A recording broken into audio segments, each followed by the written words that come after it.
Good morning. Thank you for braving the security, which protects us all. More will be coming in the back. If some of you would like to move forward, that will make it easier for us to accommodate the crowd that I'm sure is still standing in line. I'm Jane Harmon, President and CEO of the Wilson Center, and absolutely delighted to preside over this event entitled President Carter, the White House Years. Prop. I have been carrying this book around as a workout. Once you finish reading it, you can cancel your gym membership and just walk around carrying it. Jim Free will understand that. Measured against other biographies, Stu Eizenstat wins on size alone. But this isn't just a book party, although we're all thrilled that Stu has written this book. This is a deep dive into what a presidency means, written by someone who was there to see it all. Certainly, I was there too, but Stu remembers far more details than I ever could, which is why I was so excited to get the book and to have this discussion. And we're talking about a discussion in depth today. Every time I saw Stu in the White House over 40 years ago, he was carrying a yellow pad. Everyone will remember this. Everywhere, all the time, 5,000 pages worth of notes on a yellow pad. I doubt that any presidential biography was ever prepared by someone so well prepared. But I'm not surprised. I met Stu in the summer of 1964 when we sat next to each other at the Young Democrats of America here in Washington. I won't reveal our ages, then or now, but I'll just tell you, he's older.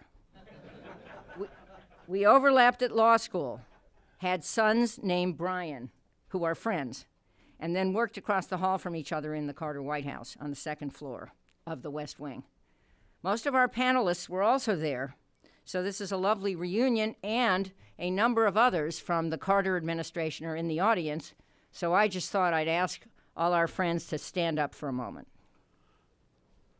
Look at this. Pretty impressive. Yep. We packed the audience. Stu Eizenstat is currently senior counsel at Covington & Burling, where he heads the firm's international practice and focuses on resolving international trade problems and business disputes with the U.S. and foreign governments. He has a lot of work to do with the U.S. these days. He was chief White House domestic policy advisor to President Jimmy Carter, U.S. ambassador to the EU, and deputy secretary of the Treasury during the Carter administration. But of course, most important, Stu, was your time as a scholar at the Wilson Center in 2001, when you researched and wrote what later became a book called Imperfect Justice, Looted Assets, Slave Labor, and the Unfinished Business of World War II. It was a blockbuster, and we thank you for coming here to write it, seriously, on a very important topic.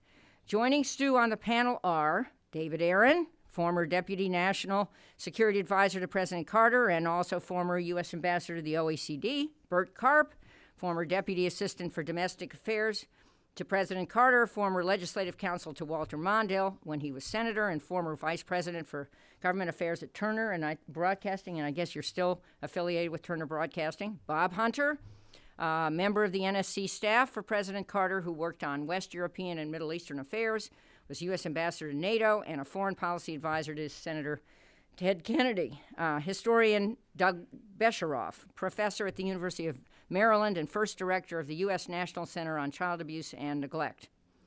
So, in reading blurbs from a broad spectrum of commentators about this book, I was moved by several, and I just want to note them before we get along. Alan Greenspan said, quote, President Carter anticipated many of the programs that his successor, Ronald Reagan, embraced. He fostered major deregulation of transportation, communication, and banking, and most importantly, appointed Paul Volcker, one of the most committed anti-inflation fighters, to the chairmanship of the Federal Reserve. Stu Eizenstat succeeds in offering a balanced view of the Carter presidency. Splendid read. And David Ignatius said this, and I know this theme will come up. He called Carter a smart, decent, but unlucky man in the White House. So I was Deputy Secretary of the Cabinet, and I had a second row seat to the first half of the Carter presidency. I left the White House at the end of 1978, but stayed in touch. My late husband, Sidney, and I met in the Roosevelt Room in the West Wing, and President Carter credits himself with our over 30 years of marriage. Sidney served for a time on the board of the Carter Center, which has played a big role in the Carter post-presidency. And I'll just note, the post-presidency is not covered in the book, but it's lasted 4 decades. And so, Stu, when you write the book about the post-presidency, it's got to be minimum 8,000 pages. This morning, Stu will give 15 minutes of opening comments, followed by our panel, which I will moderate, and then we will go to your questions. Our goal is to tease out, he's getting up, the successes and disappointments of an extraordinarily hardworking and principled president. And I just want to echo by saying what Madeleine Albright says in the prologue to this book. She also was a colleague from those days. And she says that she hopes this book will help reframe the Carter presidency. So do I. So please welcome Wilson Center scholar, Stuart Eizenstat.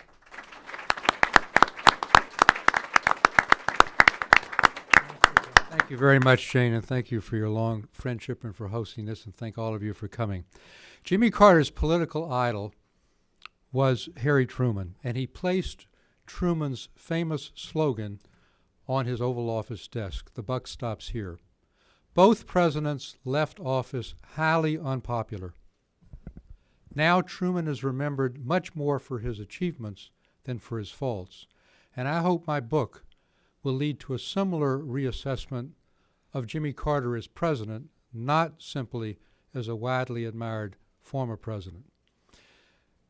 My thesis is that he was one of the most successful one-term presidents in American history, and indeed accomplished more than many in 2 terms.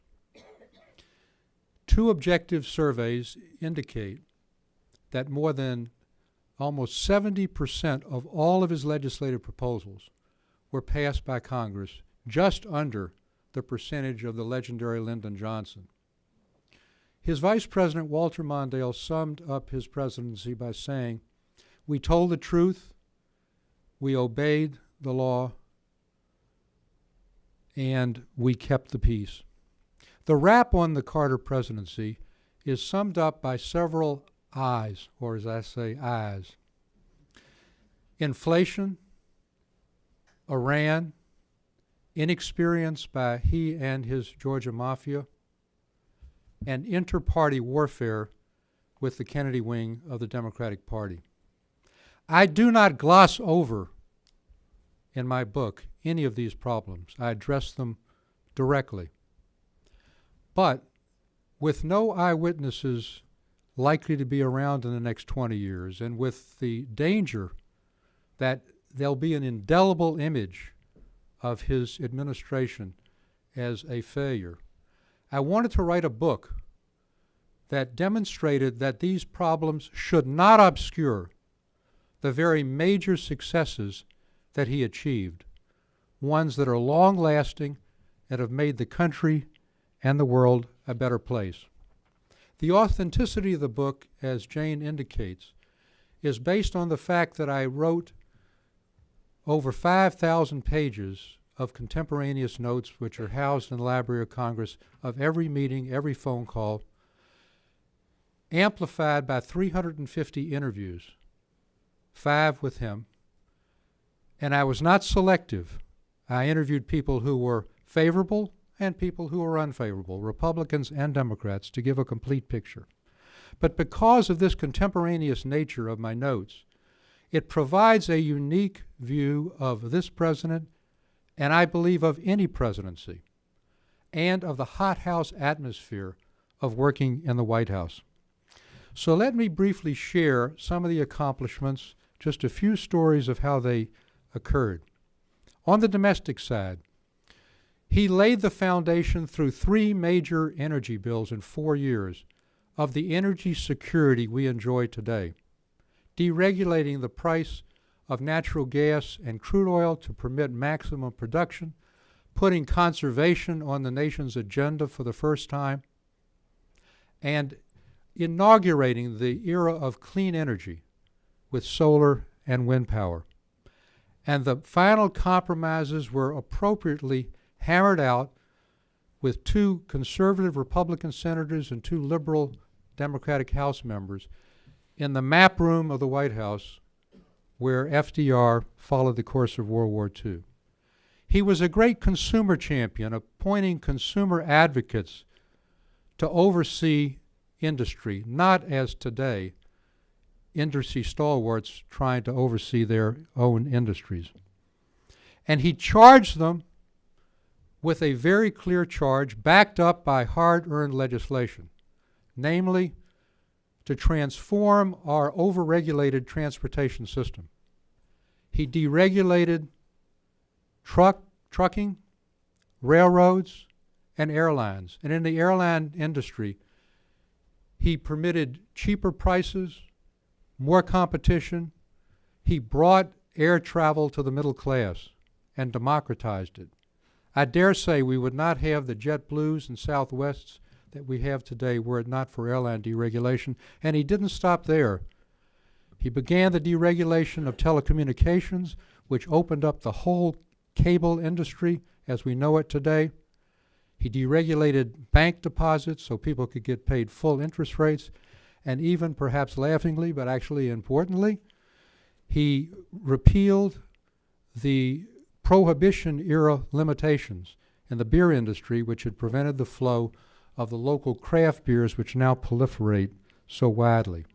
He was the greatest environmental president since Theodore Roosevelt, doubling the size of the whole national park system that TR created by the Alaska Lands Bill, and doing so over the fierce opposition of the Alaska delegation, who did not want to prevent any inch from being developed for oil and gas.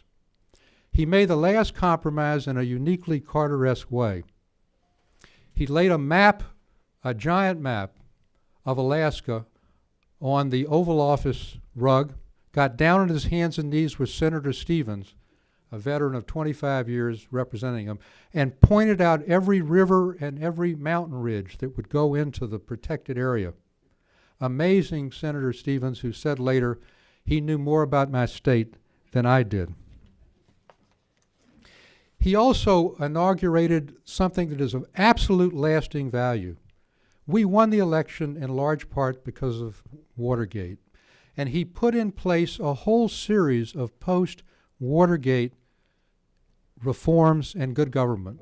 For example, the 1978 Ethics Act regulated then and now disclosure for all public officials of their assets coming in, limiting gifts when they are in office, and restricting their lobbying, the revolving door, when they left. He created inspectors general. There's not a week that goes by that there's not an article about their reports to root out fraud, waste, and abuse in agencies. He created the Office of Special Counsel to investigate wrongdoing in high public office. Sound topical? And in addition, he signed into law the Foreign Corrupt Practices Act, which barred American companies from bribing foreign officials to get contracts, and made the most thoroughgoing reform of the civil service system since its creation.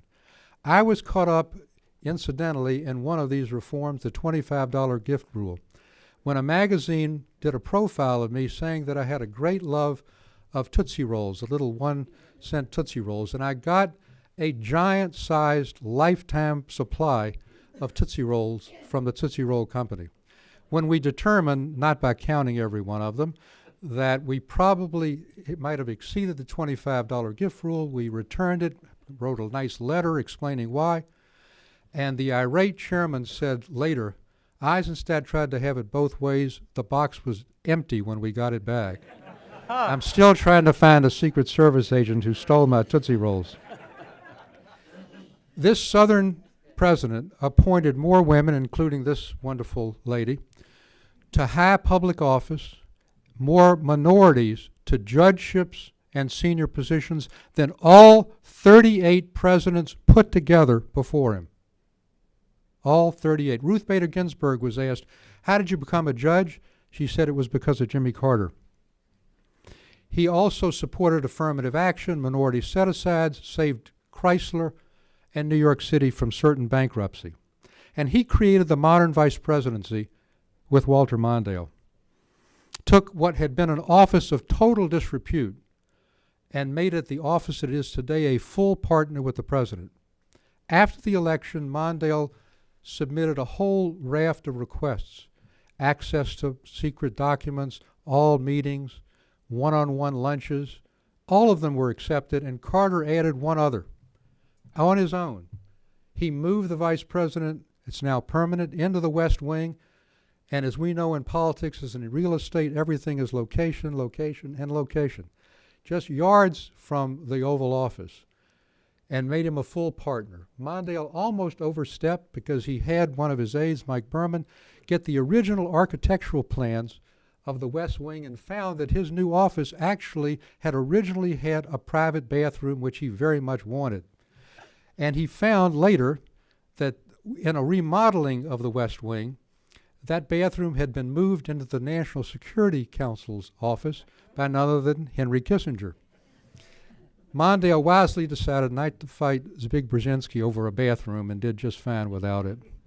But more seriously, you'll read in some detail that this fully engaged vice president came within an eyelash, and this is the first time it's reported and confirmed, of resigning, or of at least deciding not to be on the re-election ticket because of his concern with the so-called malaise speech and the cabinet resignations. And that's one of the biggest surprises. Inflation obviously was an enormous problem. We inherited it. Carter tried multiple plans to deal with it. Nothing worked.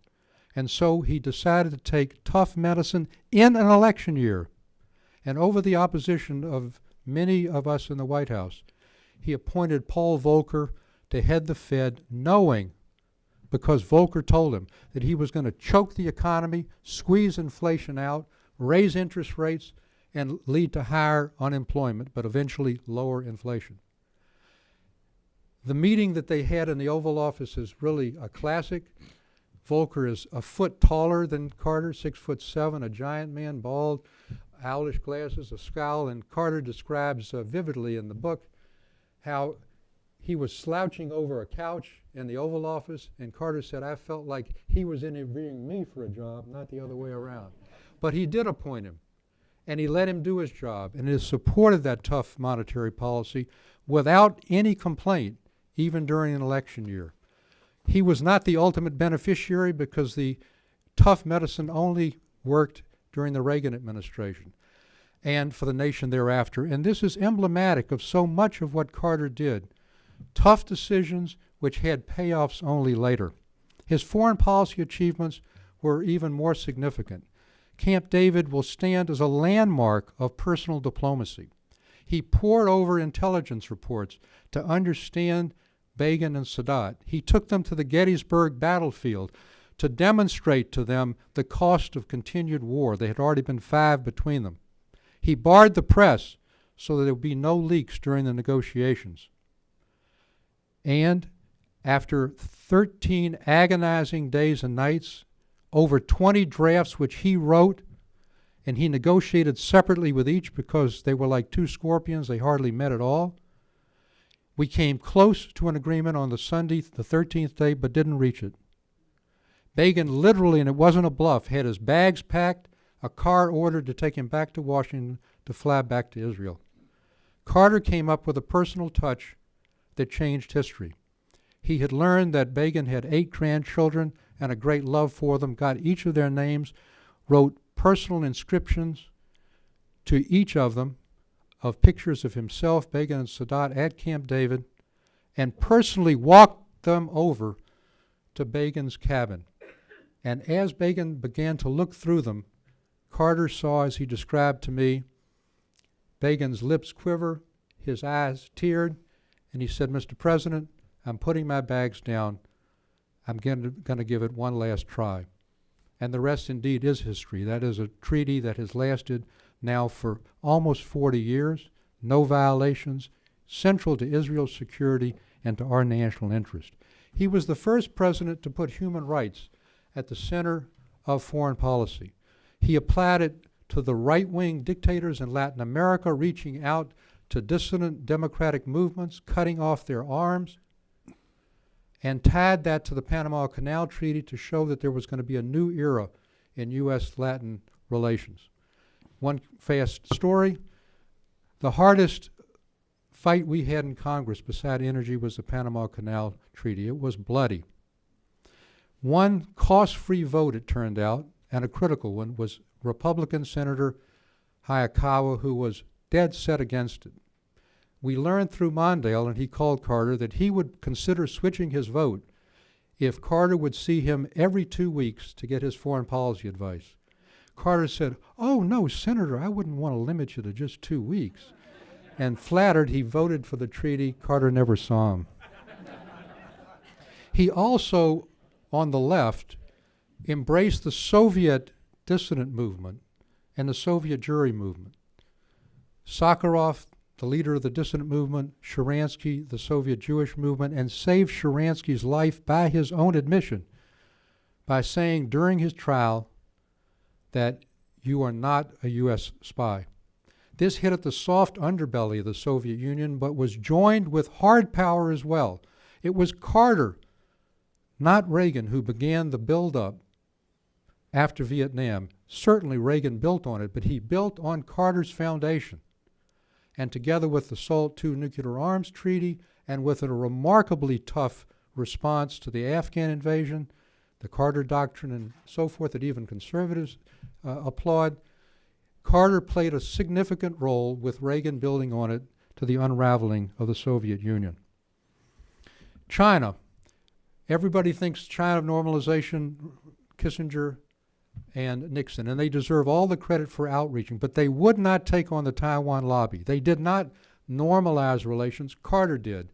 He took the lobby on, and he won. Again, in another very tough fight. One other cute story, Deng Xiaoping, all 4'11" of them, comes into the White House, the cabinet room, and what he wants now, being thankful for diplomatic relations, and if this sounds familiar, it should, he wants the lowest possible tariffs on Chinese goods that we offer to our most valued trading partners, but he knew that there was a law precluding that if there were limits on immigration. And he said to the president, "Mr. President, we don't limit immigration." And he pushed a White House notepad and pencil over to the president, and he said, "Now, Mr. President, you put on this pad the number of Chinese you'd like us to send each year, 1 million, 10 million? And the president, with a twinkle in his eyes, said, "I'll tell you what, I'll take 10 million if you'll take 10,000 American journalists in response." The coup de grace to the Carter presidency was administered by Iran's cruel, radical Ayatollah Khomeini, whose top aide, by the way, I interviewed. He held Americans hostage for 444 days in violation of every international norm, while Carter's support dissipated. Now, I'm very frank in this chapter. We made a lot of mistakes, and the most significant were our intelligence failures. The CIA had put the Shah back on the throne in 1953.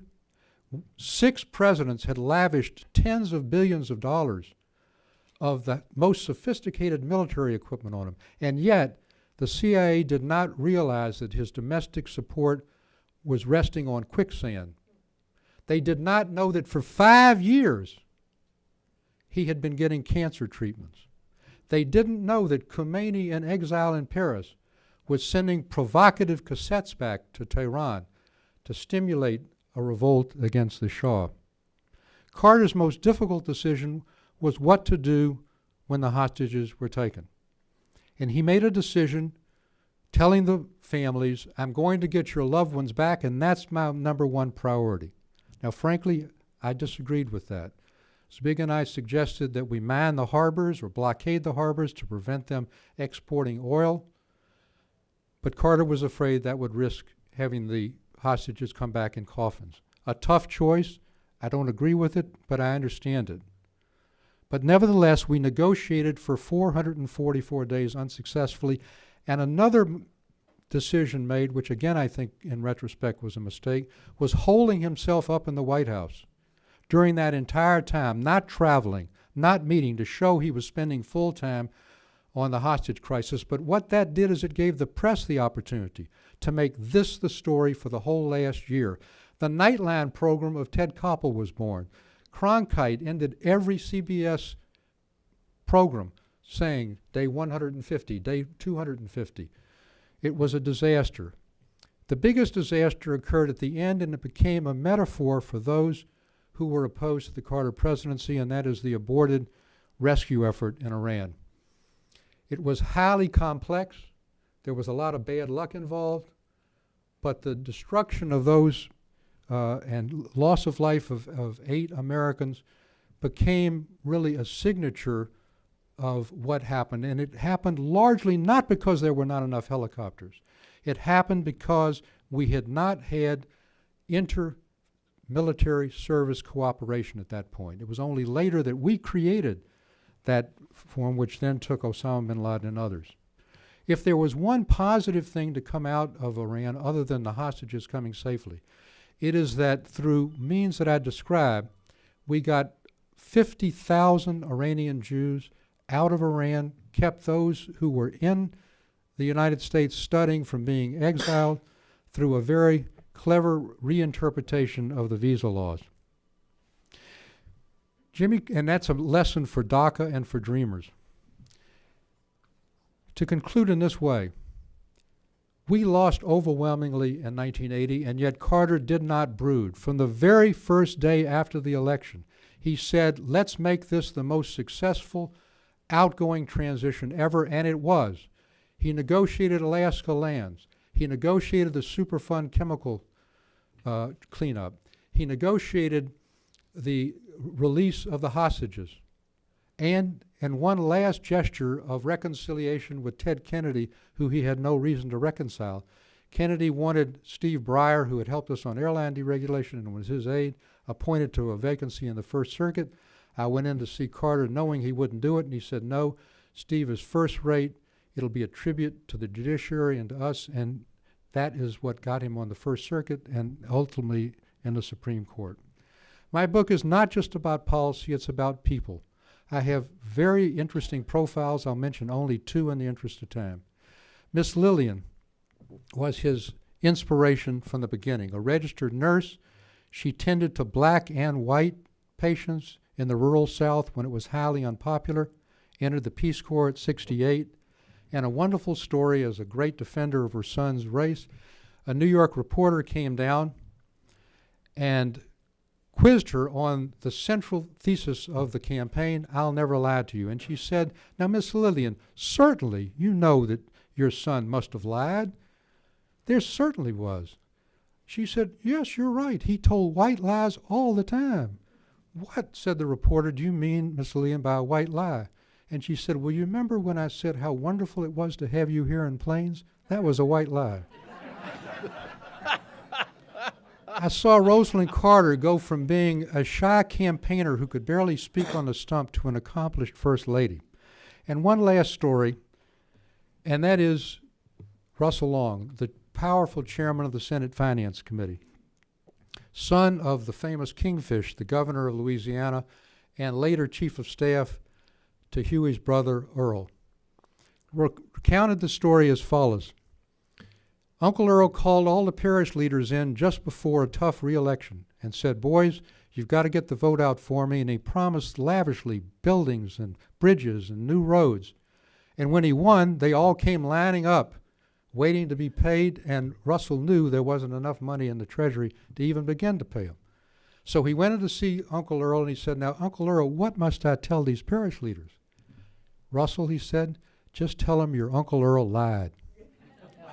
And Russell was a transformational figure, but he was a transactional president who would trade his mother for a vote and couldn't understand why this moralistic Southerner and president wouldn't do the same. Jimmy Carter, of course, was the principal player.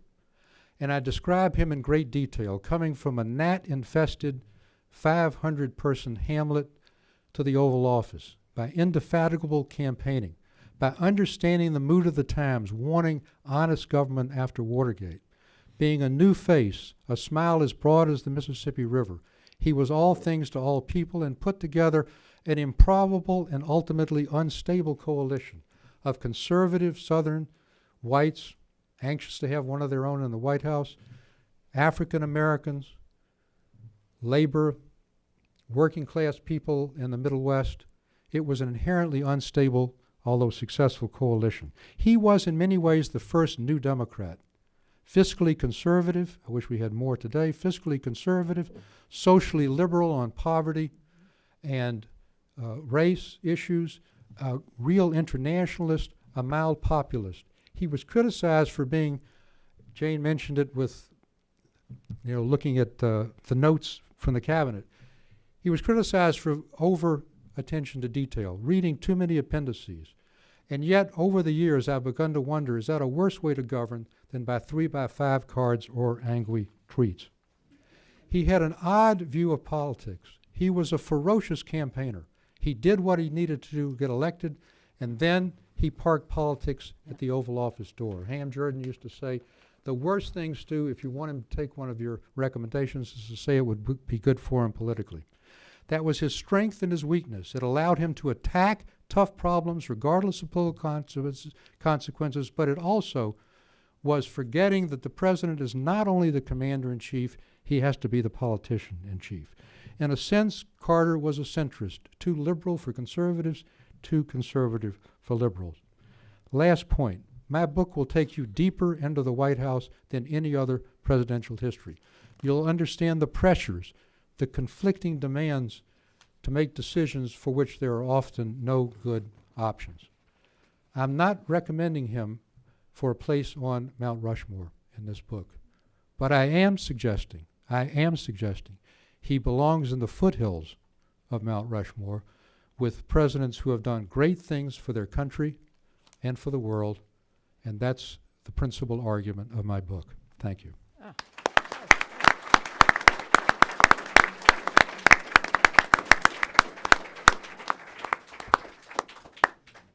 Well done, my friend. And by the way, the reference to correcting typos was to minutes that I took of the cabinet meetings. That was one of my jobs as deputy cabinet secretary in the 2 years I spent in the White House.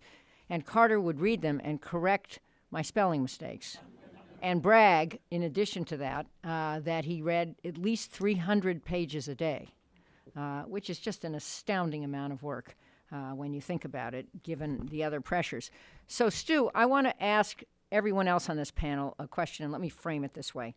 If the goal of your book, this gigantic and well-researched and well-explained book, is to reframe Carter's presidency and to help people who didn't know him or didn't understand him think about the successes that he had, how do you go about doing that? Putting information out won't necessarily make the sale, especially in written form. And I just want to ask, going down the line based on, and ending with our historian, based on the experience that each of our panelists had in the White House working on some of the issues you mentioned, what suggestions they have for how, looking back on their time and time since, they would help you and Madeleine Albright and the rest of us achieve this goal of reframing this presidency. So let's start with David, and let's start with foreign policy. You were on the NSC with Zbig, who continued active, as we all know, until 6 months ago, and made many appearances here and was, a fascinating choice for Carter as National Security Advisor. Just taking a couple of the hard issues. You pick the ones you want to pick. Looking back, how do you think they can be explained in the context of then and now in a way to make the sale that Carter did the right thing and was a very good president? Well, I would like to focus on the Iranian hostage rescue. It was, as you point out, the denouement. And it's not really understood why it failed. I mean, there was a big study by the Pentagon, but I'd like to take you back to the last meeting we had. Actually, I guess it was the second to last, but we had a meeting in Zbig's office with the Secretary of Defense and the Chairman of the Joint Chiefs, and Zweig said, now what I want you to do is I want you to ask stupid questions. That seemed to be my principal qualification for my job. And so I'm in the process, I'm asking stupid questions, and I get a note handed to me by a guy named General Willie Y. Smith, who was the Deputy Chief of Staff, and the note said, the real operational uncertainty is the helicopters. I didn't know what that meant, but I said, well, what about the helicopters? And Harold Brown said, oh, we've taken care of all that problem. That The problem is not defense a problem." secretary at the Yeah, time, Harold Brown. the defense secretary. And I said, well, what was the problem? Well, as it turned out, the problem was this. The Navy refused to put any aircraft carriers into the Gulf. And as a result, we had to try to mount the hostage rescue from the Indian Ocean. Unfortunately, we didn't have any attack helicopters that could fly that far. So they decided to use the anti-submarine warfare helicopters that would go around the fleet and had tremendous range because all they did was drop sonobuoys. But the problem was several-fold. One, the pilots of these helicopters were lifers. You know, they were 40, 50 years old, had families. They hadn't signed up for an assault on Tehran. And apparently, as Harold described it, they were drinking, they were smoking dope, they were having real morale problems. And he said, well, but we've solved it. We brought in Marine helicopter pilots, and they're all, and they'll be great.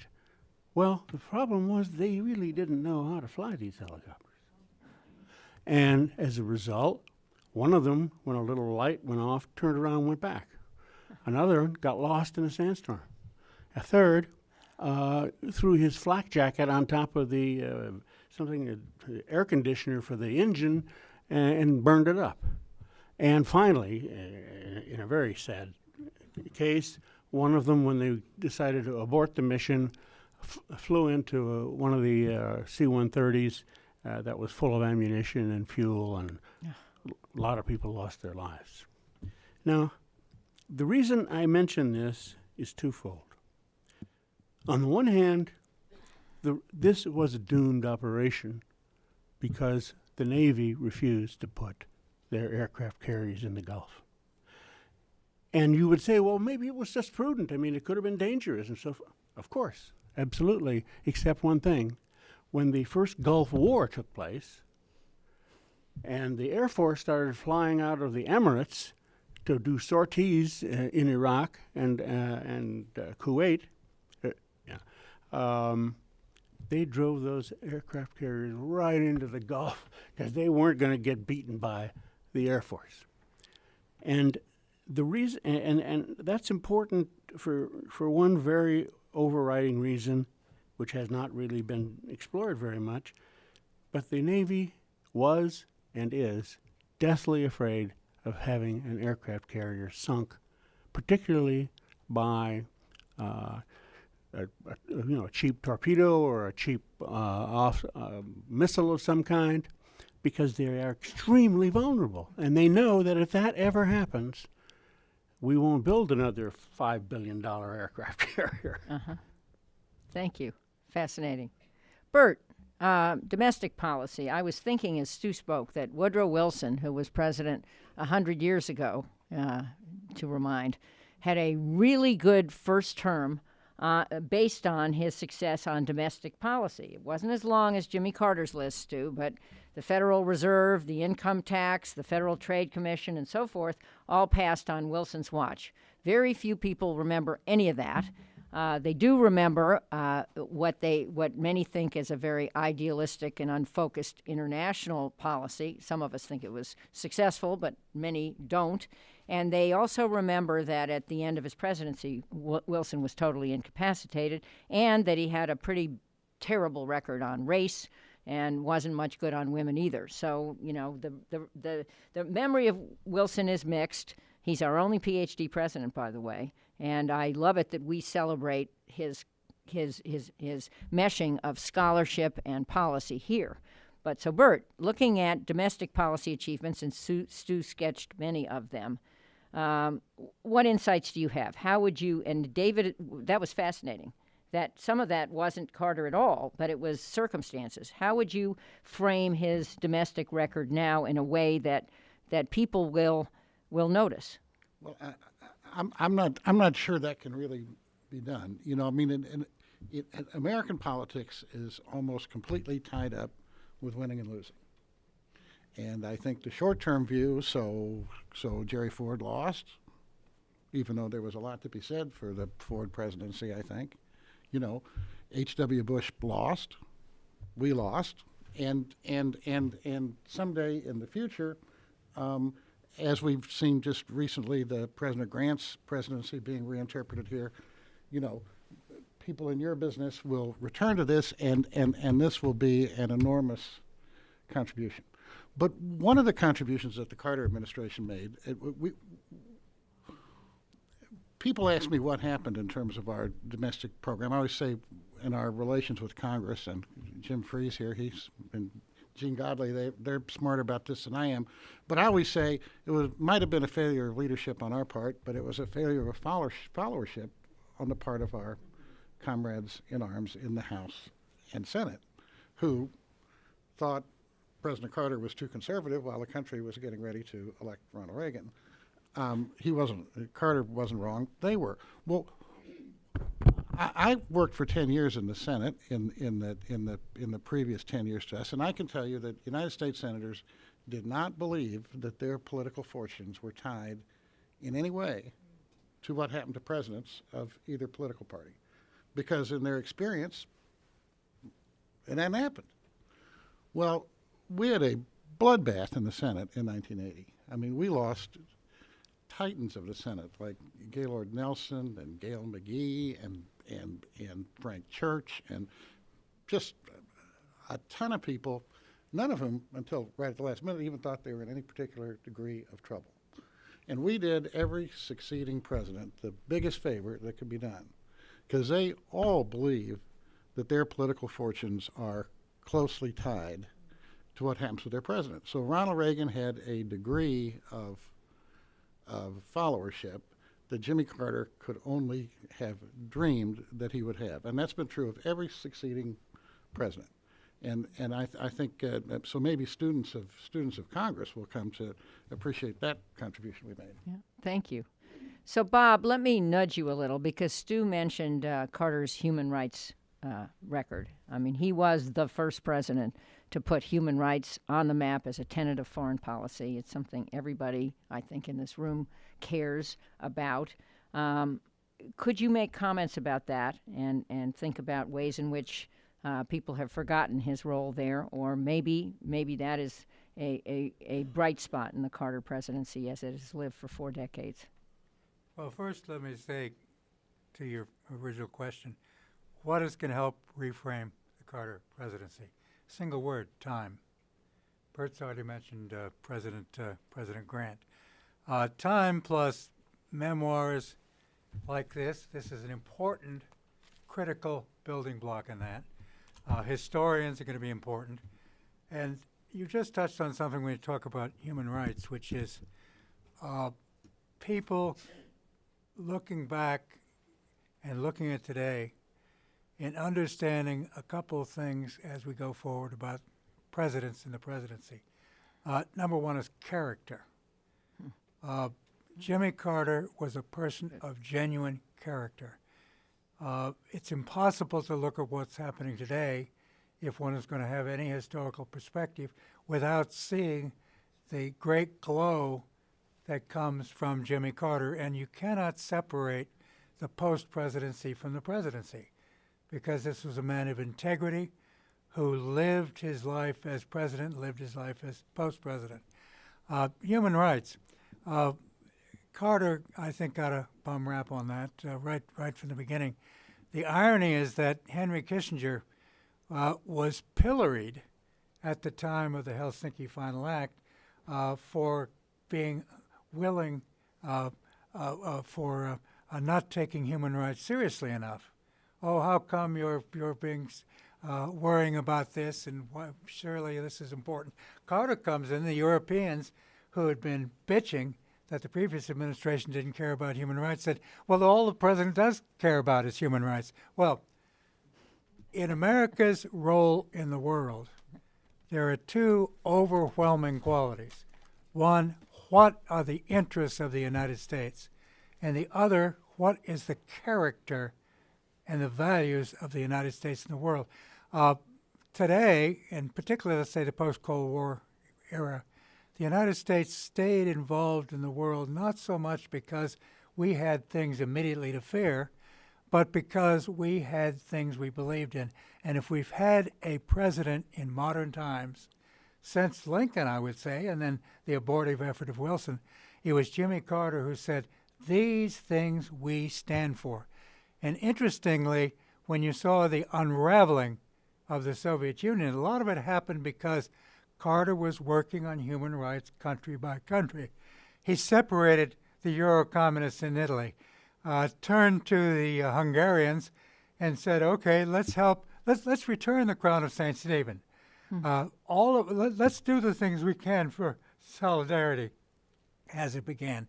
And then in the Middle East as well, and we're still fighting with this, his great strategic achievement, think how much worse it would be today if it were not for the Egypt-Israel peace treaty, which took Egypt out of the military balance against Israel and ended the risks of a U.S.-Soviet confrontation. Yep. Think of how much worse it would be today but for that. And then for Carter to say, part of human rights and part of peace for Israel has to be a resolution of the Palestinian issue.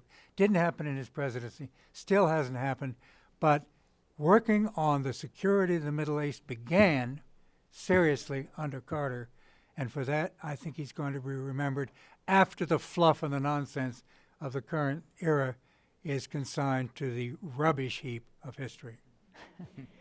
On that happy note, Doug, something Bob just said prompts me to ask the question to our historian this way. Bob just mentioned the robust post-presidency of Carter, much longer, 10 times longer than his presidency. When we look at Carter's record, can we isolate the White House? We can learn about the White House in 800 pages. But does it all mesh together? And when people look back on him, he's still alive and kicking, but when people consider him, is the post-presidency helping him? How do you put all this together? Well, is this on? I can't. I think so. Okay. I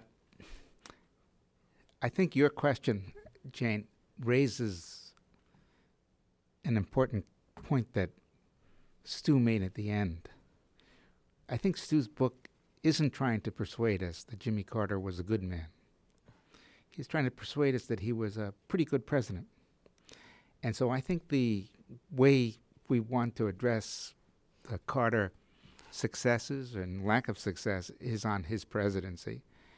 And I think, to answer your other question about what's going to make this book be noticed, I think the next 6 months are very important. Stu said that Carter was the first New Democrat and that he was too liberal for the conservatives and too conservative for the liberals. Well, I want to make a friendly amendment to that. Stu was talking about the Congress. It's not as if he was too liberal for the conservatives in the country, and it's not as if he was too conservative for the liberals in the country. It's that he had this Congress he had to deal with. And I'm one of the people who had the luxury of reading the whole book. And through the book, you sense what Stu mentioned, which is the members, and what Bert mentioned, the members of Congress, especially in the Senate, but the House as well, they thought they were there forever. And they didn't feel a need to compromise with the president in key things. And the last point I'd make about this, as you read Stu's book, it feels as if Ted Kennedy really was perfectly happy to see a failed presidency and President Ronald Reagan. And the stubbornness that comes through in the book about Kennedy on that is a little shocking for a fellow like me who doesn't study that part of all this. So I think between now and Election Day, the Democrats have a real challenge, which is, do they recognize the value of someone with the political positions of Carter? That's why I want to stay away from personality. Or do they go all the way left? And I think when you talk to members of Congress, they're worried about whether the candidates go far left. So let me come back to Stu for a final question, and then we have a half an hour for your questions. And I know I recognize half of this audience. You better ask good questions. So get ready. But Stu, one of the I's that you listed, inflation, Iran, inexperience, and intra-party warfare, is one I want to focus on, and that is inexperience. I think Congress was a problem, but, I served 9 terms as a New Democrat in Congress. It wasn't pretty every moment, and I was slammed from both sides, but I took that as a badge of honor.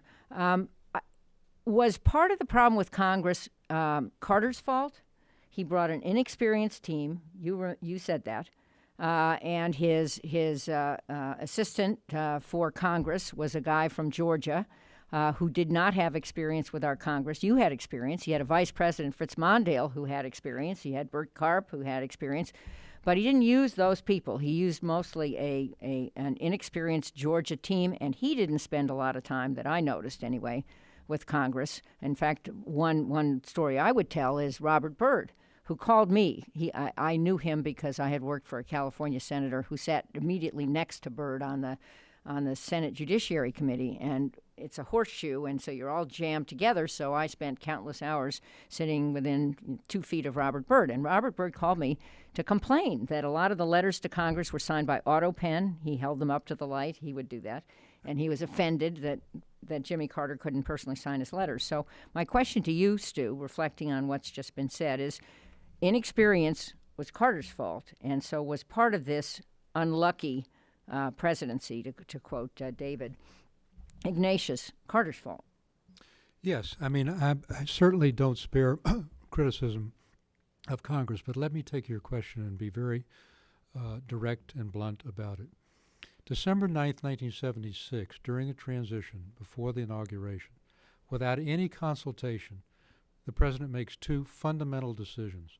The first is to attack popular water projects, many of which were boondoggles, but ended up diverting our attention and draining support for more important things. And he announces that he's going to have a comprehensive energy plan within 90 days of his inauguration. Absolutely almost impossible.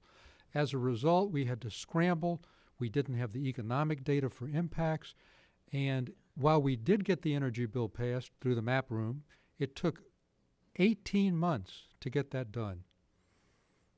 And so that was one of the inexperiences. Number 2, he made the decision of not having a chief of staff at the beginning, a horrific decision. Yeah. And why? Because we were running against Watergate. It was Haldeman. Well, the problem wasn't that Nixon had a chief of staff. It was that his chief of staff was a crook. And so we had no traffic cop. We had nobody to create priorities. And in the first months, he threw out a major energy bill, the hit list for water, welfare reform, Gene's here, tax reform, Don Lubick, all sorts of things that plus Panama Canal, plus trying to deal with the Middle East. It overloaded the circuits, and so the wins we got always seemed to pale in comparison. Now, one cute story on the chief of staff is that when Ford came into office, he also, in reaction to Nixon, decided he didn't want a chief of staff. And for the first couple of months, it was chaotic and a disaster. At the going away party after we beat them for Dick Cheney, who became his chief of staff later when he realized he had to have one, he had adopted the model that Carter did called the spokes of the wheel. That is, the president's at the center, and about 6 or 8 aides have equal access with no one like a chief of staff in between. That's the way Ford had done it. So at the going away party, they gave Cheney a mounted bicycle wheel with broken spurs, and he left it in Ham Jordan's office saying, Ham, don't adopt the spokes of the wheel theory. You need a chief of staff. There weren't a lot of good advice coming from Cheney, but this was certainly one of them. So that inexperience Yeah. made a huge difference. We caught up with it, but initial images are very hard to reverse. Okay, 30 minutes, folks. Raise your hand. There are mics. Please identify yourself, even if I know you. Everyone doesn't know you. Right there, microphone. Wait. Stand. It's probably better to stand up. Thank you very much. Benjamin Tour, retired diplomat. How do the panelists reconcile President Carter's legendary attention to detail with his apparent lack of or insufficient attention to detail in the Iran hostage rescue operation? Thank you. Things were mentioned such as equipment, logistics, personnel, not to mention the obstinacy of the Navy. Thank you. Let's not. Everyone doesn't need to answer every question. David and Stu, why don't you take that one?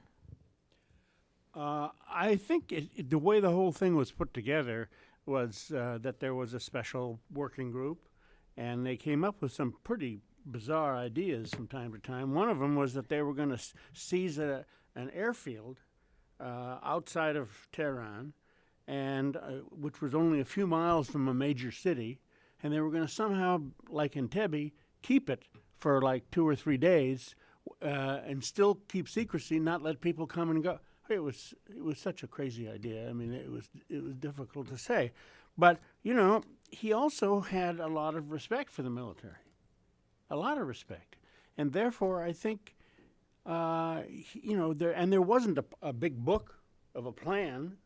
You know, it wasn't like that. I mean, that's not the way the Pentagon puts together these war plans. So, I don't know. I think it was probably very difficult for him to even do that. Your question is very important, and it's one I deal with in the book. I think it resulted from several things. Number one, as David said, this was one instance in which he felt, look, they're the military experts. I may have gone to the Naval Academy and been a submarine officer, but they're the ones who are the military experts. I have to depend on them. Number two, at a critical meeting, he asked the military, he asked the people, including Dave Jones, the head of the Joint Chiefs of Staff, Dave, do we have enough helicopters? Suppose some don't work. He didn't ask what kind. Do we have enough? And they said, we do. We have one in redundancy. And Carter ordered another one. There were actually 8 when 6 was the minimum. So he built that in.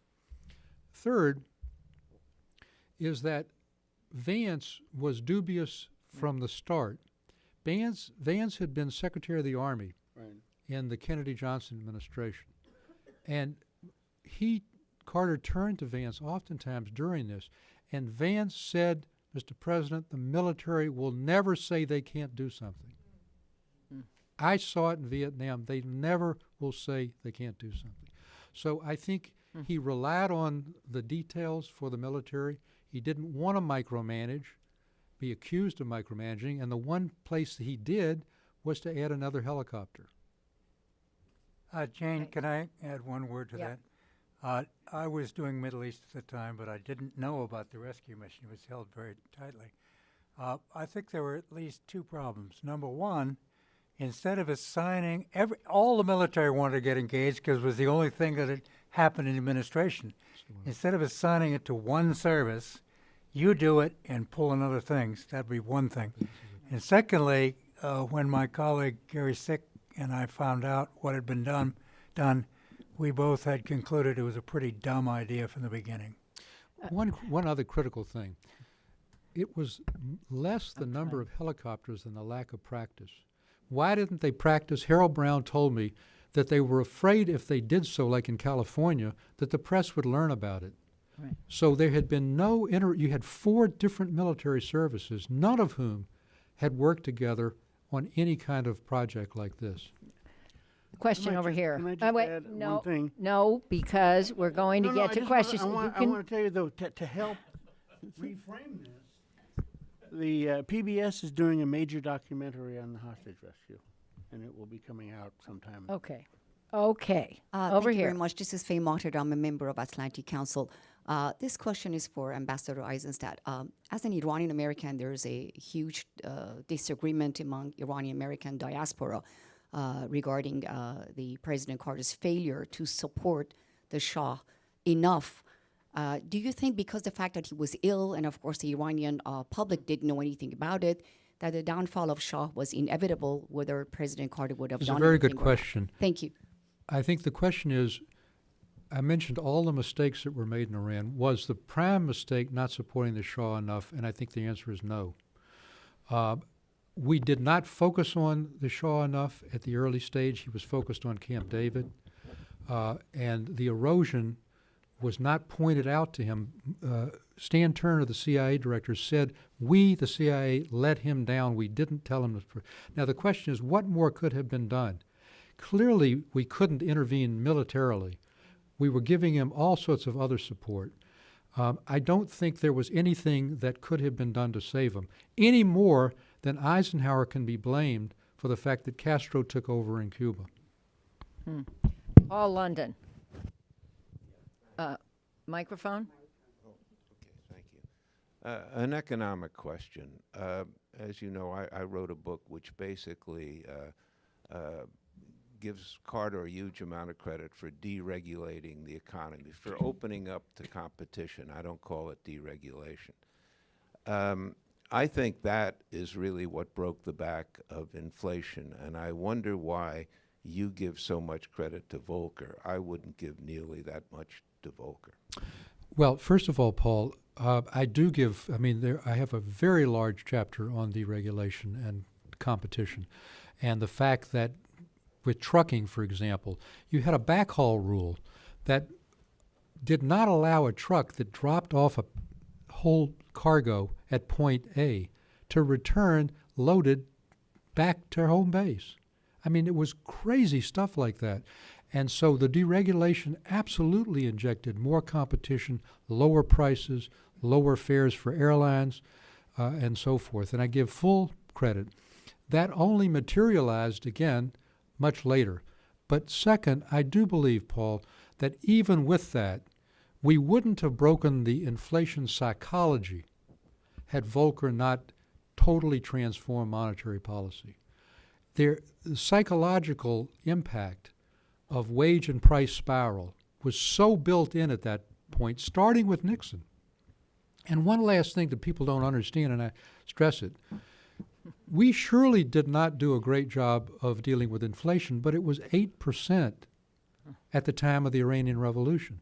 And when the Iranian Revolution, before the hostages were taken, occurred, we lost 5 million barrels a day of oil production in the world. And the spot market went crazy. In a 12-month period from February of 79 to February of 80, the price of crude oil doubled. And that is what sent inflation into double-digit range and created gas lines. Nixon had the same thing after the first oil shock, after the Yom Kippur War, exactly the same. How did he deal with it? He put wage and price controls on, knowing that that would get him through the election. And then when he released it, the natural inflation forces came through. So yes, competition was important, but there had to be someone to change the psychology, and that's what Volcker did and what Carter let him do. That is a fabulous answer. Over there, right there. Peter Truboff, student, Hi, Peter. classmate, and partner. During a week in which we have the leaders of France and Germany in town, it seems appropriate to ask about relations with NATO. And Carter, you haven't said very much about that. Perhaps you could say a little about what's in the book on our relations. Sure, and I'd like And we have a NATO ambassador I'd like, here, both, too. Yeah. David and certainly Bob to respond to that. What Carter did with NATO was transformational in several respects. Number one, and if this sounds familiar, it should, he got them to pledge to increase their defense spending by 3% a year. number one. Number two, in a real blow to the Soviet Union, and Brezhnev said later, this was what broke our back, he got Helmut Schmidt to accept for the first time intermediate nuclear weapons in Europe. Europe sat behind our long-range capabilities and submarine capabilities, but they never had those kinds of military forces in. He got Schmidt to agree to it. It was an absolutely critical thing. Third, the Bonn summit, which involved the G7 countries and Germany and France and so forth, was by independent Bob Putnam at Harvard, Henning, the single most successful G7 summit ever. It resulted in the deregulation of our crude oil in return for their agreeing to stimulate their economies with tax cuts and finishing the Tokyo round. And I have to say one humorous story. Bob Strauss was there. The Tokyo round had been going on, and Paul is here, for 5 years. Strauss, with Carter's backing, broke the back of it. And at the G7 summit, Strauss, who was not one to hide his backpacking on himself, was bragging about it. And Giscard d'Estaing, with his austere, he had no royalty, but he thought he was, said, who is this? And Strauss said, look, a famous pitcher, Dizzy Dean, once said, if you done it, it ain't bragging. And so Giscard called over his military aide. He was the only one in the room. And he says, who is this, in French, of course, who is this Dizzy Dean? And everybody's going around. And Jim Callahan said, everybody should know Dizzy Dean was a pitcher for the St. Louis Cardinals in 1934, and Strauss is right. If you've done it, you ain't bragging. That's good. Any more comments on NATO? Carter took the alliance seriously at a time when the Soviet Union was ramping up its opposition to American presence in Europe. But he did it not just the way we've heard, which I think is put very well, but also working on arms control and got the SALT agreement.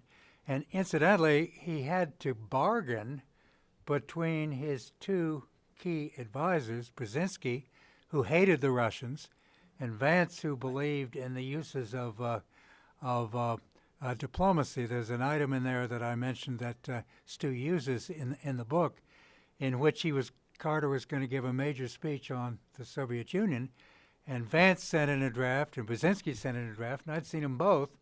And then when I saw the speech that Carter gave, it had both speeches. I could tell as an old speechwriter, he just stapled them together in alternative paragraphs, but they actually were more coherent than they would have been. Now, a thing about inexperience. We had a thing called the neutron bomb. I won't go through all the details, but it was an accident. It was a failure. It wasn't Carter's failure. The failure was on the part of Schmidt, because Carter said, I won't build it if you won't deploy it. Schmidt said, I'll only deploy it if the Dutch will. Will the Dutch deploy it? No, therefore I won't build it. And then Schmidt, who was a street thug from Hamburg, went out and blamed Carter, and Carter didn't tell the truth on that.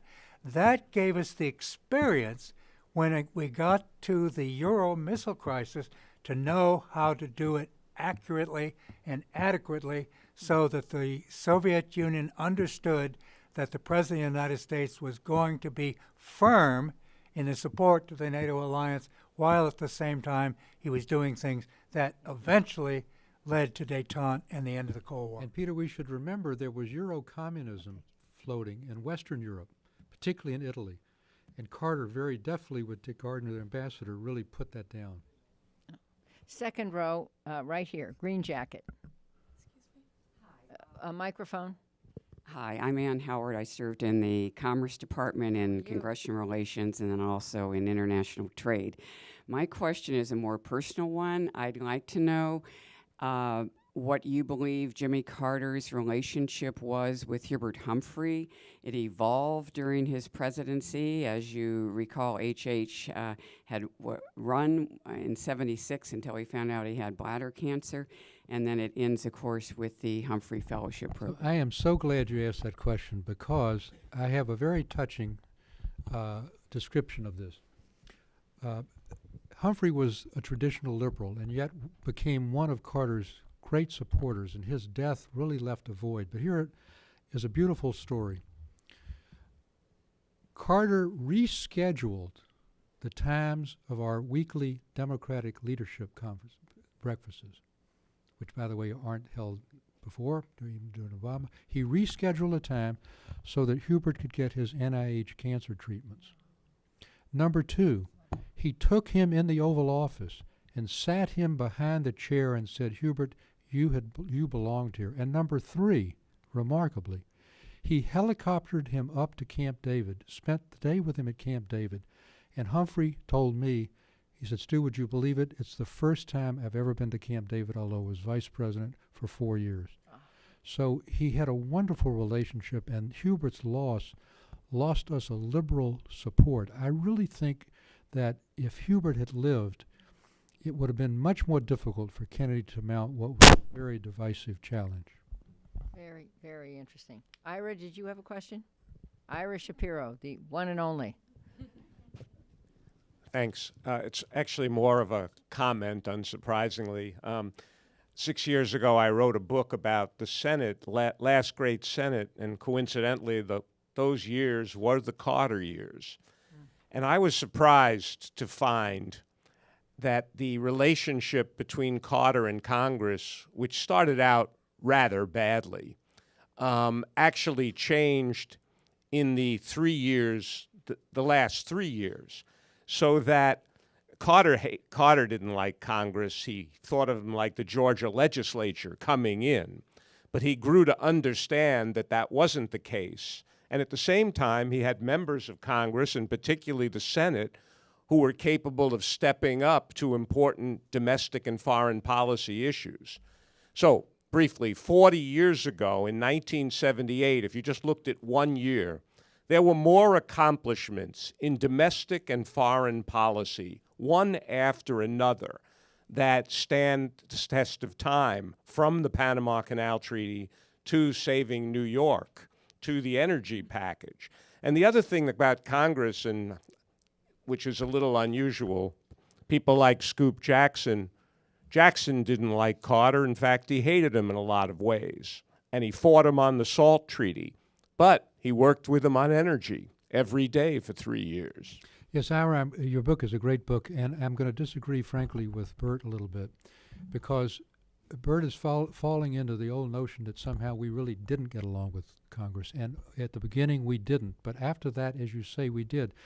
I mean, a number of things that passed which was so difficult, energy, deregulation, and Panama, were remarkable. Absolutely remarkable. And I want to tell you something in terms of the spirit of the era. Why did we win the Panama Canal vote? You can't believe how difficult it was to get 2/3 of the Senate to support something when the American people thought we were giving away something we owned to Panama. And it was hand-to-hand combat. Ham Jordan had a war room. He contacted every single one of the 100 senators. I told you the Hayakawa story. What I didn't tell you is what would never happen today. We won that because Byrd supported it, the majority leader, but also a man very short in stature, but a great man in terms of his actual accomplishments, Howard Baker. Yep.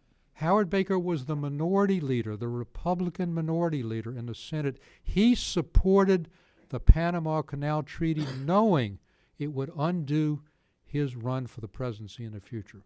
He did it because he thought it was right for the country. We would never have won without Howard Baker. And in this era of supreme polarization, Howard Baker stands to me as one of John Kennedy's profiles in courage. Jim Free, you were involved. Got to remember the. Yeah. You wait for a microphone. Even Jim Free will wait 1 second for a microphone. Jane, can I just add that Yes. the great Hayakawa line, why should we give back the canal? After all, we stole it fair and square. Yeah, right, exactly. And Howard Jim- Baker said, Mr. President, you only get one of these. That's right. He wanted him on salt, and he said, Mr. President, I've already gone to the well once. Yeah. Jim Free. Two quick points. In congressional liaison, we had the great Dan Tate lead our team in the Senate, and Dan had been in the United States Senate as a staffer longer than a lot of senators, so we had a lot of experience there. Howard Baker is the epitome of a Republican. Obviously went on to serve later to be chief of staff to Ronald Reagan. And I think history never comes back to that profiling courage that he got in his car and comes from the Capitol building to the Oval Office to tell this Democratic president, you're right, I want to help. Amazing. Think about it in today's terms. Well, just think about the idea of putting the country first, and think about both parties. Just thought I'd say that. In the back. Let's get to a few more questions. I get to. It's a very pushy panel. I get to mildly. Yes, Bert. There is no question that Carter had everybody surprised to see what a successful legislative record he had, and one of these reasons is that while we did have a reasonably successful legislative program, we had very low level of political support. I'll never forget going out to give a speech in 1979, I think, in Detroit, and Detroit at that time had a bunch of suburban newspapers. And after I gave this speech, I got to go have a drink with people who were reporters for this 5 or 6 suburban newspapers. And I said, how are we doing? And they said, you guys suck. And I said, how do you know that? He said, well, Bill Ford, John Dingell, and all the guys come back here and they tell us you suck. And we had the most productive in 1980, as I think Stuart has pointed out, the most productive lame duck session in American history, where we passed a lot of great things like the Alaska Lands Bill. A very good example of a piece of legislation that democratically controlled Congress would not give Jimmy Carter in the middle of his reelection. So while I completely agree that we had a successful legislative program, we did not have a politically successful relationship with the Democratic Question. John Limbert from the U.S. Naval Academy. If in Ham Jordan's memoirs, he recounts the argument in October of 79 over whether to admit the Shah to the U.S. And in his account, he has Jimmy Carter predicting what is going to happen. Could you cast a little light on that and sort of into Carter's thought process that he foresaw what was going to happen and yet he went ahead and took the decision anyway? Absolutely. You know, my deputy, David Rubenstein, jokingly said I should have called the book if he'd only listened to me. That's not true. On inflation, Carter, before anyone else, April of 77, just after, gave his first anti-inflation speech. But let's take your question. It's very important. The Shah wanted to be admitted for medical treatment, finally disclosing he had cancer. All of his advisors, including Mondale, said you can't turn your back on an ally of 30 years. Outside, Henry Kissinger and David Rockefeller organized a real PR effort to put pressure on Carter to do so. Carter sat there. He was the last holdout, and he said to them, to everyone, I think that if I let him in, that they'll take over our embassy. What do we do then? In the end, he finally conceded. And by the way, it turned out he could have been treated by doctors in Houston in Mexico the same way he would have been treated there. So he was the last holdout. He instinctively understood what would happen. And there's also one other thing. You know, when Reagan came in and there was a bombing in Beirut, we lost 241 troops. Reggie Bartholomew, our ambassador's office, was bombed. Reagan pulled everybody out. No embassy left. Why didn't Carter do that when the Ayatollah took over? I'll tell you why. Because in February of 79, there was an effort to take over the embassy, and the secular government, although appointed by Khomeini, had the police immediately take them back. So Carter thought, well, they'll do it again. But again, he did prophesy that this would happen, and he was right. So I know there are more questions, but I think the panel will want a few more minutes. And here's the question I would put to the panel, ending with Stu. Aside from Iran, because we've had a very thorough conversation about Iran, if there's one issue in the Carter presidency that you think has been misunderstood, that you think has either been reframed this morning or we didn't get there, what's that one issue, and how would you like it to be seen now with the benefit of hindsight? And let's take Doug last because you're the historian, so let's start with David. I think his entire record in foreign policy is misunderstood and overshadowed by Iran, which is why I talked about it most. But the fact of the matter is, as Stu pointed out, Panama, China, strategic arms agreements, Camp David, human rights, Afghanistan invasion, all of this in only 4 years. This is an extraordinary record. And of course, when you tell us about the domestic record, which I was not fully cognizant of, I think your book is really going to be very, very, very helpful. I thought it was a brilliant, is, because I'm still, as you can see, reading through it. But I think his foreign policy record was outstanding and not rivaled by anybody since. Bert. Well, I mean, I think the overwhelming domestic achievement of the Carter presidency was to help this country get over the Nixon and before that Johnson. I mean, we might have been transitional figures. I think his commitment to cabinet government is something that needs to be studied more. And all I would say in connection to that, we really had cabinet government where cabinet officers ran their departments, where White House staff couldn't give cabinet officers order. It worked or it didn't work, but to the degree it worked largely because of the personality of one Stuart Eizenstat, who was absolutely respected and trusted by these people. They felt like he was an honest broker. If Stuart hadn't been there with his own unique, taking everybody's notes down on those yellow legal pads, paying attention to them, putting hours and hours in on a lot of what was often foolishness, if that hadn't happened, it would have been a completely different administration. Bob. A small, not small, but let's say detailed thing than a larger thing. The detailed thing is that Carter created the basis for the end of the Cold War, which was later done. In fact, I believe that Reagan delayed the end of the Cold War with his certain activities he did, that Carter was set to do it. It would have happened earlier.